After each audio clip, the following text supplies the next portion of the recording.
Hi there, welcome to Magical Moments. I thought it would be fun today to just talk a little bit about the chakra system or chakras or energy centers, lots of different words and ways to pronounce.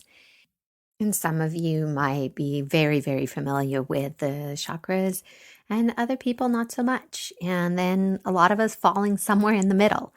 So for me, my experience and my understanding of these points or wheels, the word chakra actually means wheel in Sanskrit, and there are these energy points or centers that lie along our spine from the top of our head to the base of our spine, to our perineum area. And there is so much research and work done on chakras that in a 10-minute podcast, I'm only going to be touching on, the very edges of it. And also, everybody's different. Everybody's body's different. Everybody's system is different. And so it's more of a generalization of what I'm presenting and not an absolute truth. The first chakra, or the root chakra, is red, and it governs basic needs like food, safety, and shelter. And this chakra is typically formed in its emotional state, its energetic state, in between the ages of 0 and 7. And so what happened to us during that time plays a part in how that chakra is balanced throughout our lifetime, or the ways that the characteristics of this chakra show up for us. The second chakra, or the sacral chakra, is orange, and that is located about 3 fingers below the belly button. And this is all about our creativity, our sexuality, this identity from a soul perspective, like who we really are as a creative being. And this forms between the ages of 8 and 14. And this is sort of when we start puberty, when that sexuality, creativity really starts to be sparked in us. Then moving to the third chakra, the solar plexus, about 3 fingertips above the belly button. And this chakra really is about our ego and our identity that we connect to, like the roles we play and the way we show up in the world, who we believe we are outside of a divine being. It's too connected to the power we have over our lives and in the world, and not power in the sense of like money and greed, but more power of our inner authority, like how and who am I showing up as? And am I in my body? Am I in my power? Or am I just kind of being led or wishy-washy? So that ability to really hold our identity inside of us and not be led in different directions by the world. And this chakra forms between the ages of 15 and 21. So there's really sort of years when teenagers are pushing away from their parents and we're going off to college or out into the world and getting our first job. It really is about that. Like, who are we as a human in the world? And the fourth chakra is the heart chakra, right in the center of the chest, and that is green.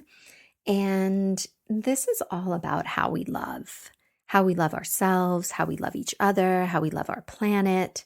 It's about compassion and trust. This comes with the years 22 to 28. So typically in this time, we are really stepping into the world and we're learning, how do we love ourselves in the world? Who are we in the world?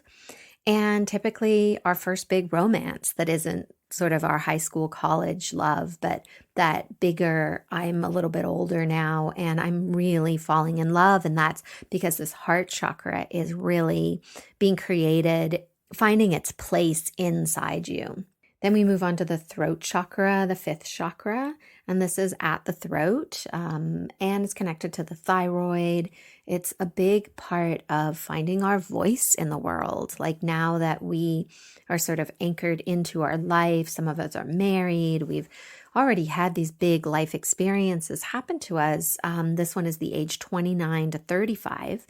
And it's how we're finding our voice in all of that. And so our expression of ourself in the world, not just as a person, but as a voice, speaking up for what we believe in and what we stand for, and really finding that it's safe to speak our dreams, our desires, our dislikes. Throat is also the seat of the intuition, because we have these intuitive abilities, and one of the ways we bring those out into the world is through our voice.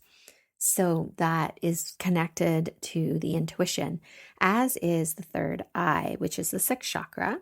And this is located right in the middle of the forehead, sort of between the eyebrows. And this is really about our extra senses, our extra vision, the part of us that can see things that we're not taught to see just through our basic day-to-day, and really being connected in with our intuition, with those gifts, with more spiritual energy, things like that. And this is the age 36 to 42. And a lot of people during this time really start to have awakenings.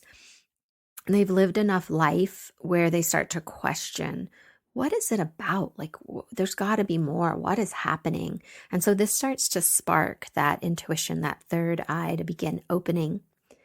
And then we move to the crown, the seventh chakra. And these years are 43 to 49. And the crown chakra is right on top of your head, basically the crown of your head. And it's really connected to your spiritual evolution, your spiritual journey, being an energetic being, not just a physical being. And what tends to happen here is that we've created so much in our life. A lot of us have had big careers, we've owned homes, we've traveled, we've had children, we've had people die. Lots of life has happened.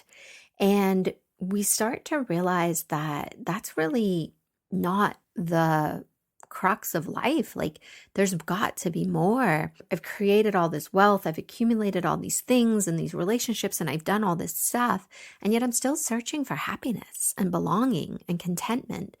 And so our spiritual journey really, really gets intense at this point.